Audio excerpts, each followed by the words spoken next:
Pour Michel Clouscar, la magie des objets de consommation ne peut opérer que si on relègue dans l'oubli ceux qui les produisent. Le travail devient l'inconscient de la société, devenue une société où le ludique est omniprésent. Ironie de l'histoire, les mines de Carmaux, où le père de Michel Clouscar travaillait, ont été transformées en un parc de loisirs. La mémoire du travailleur s'efface au profit de la jouissance du consommateur. La classe ouvrière est devenue invisible. Elle a disparu des magazines, on ne voit plus de prolos, on voit plus... Les bleus ont disparu même dans les usines, on est rarement habillé en bleu maintenant, puisqu'avant c'était toute la classe ouvrière, c'était facile.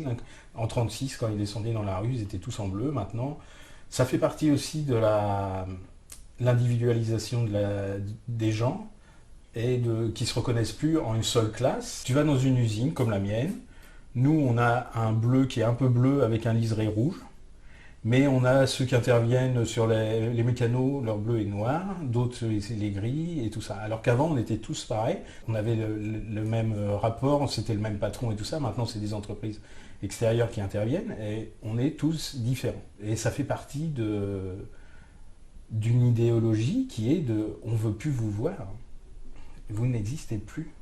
Alors que tous les gens qui font ça, et qui sont quand même nombreux, et les gens qui sont dans leur famille, c'est pas rien, mais on ne veut plus de vous. Vous êtes has-been. Le prolétariat est has-been.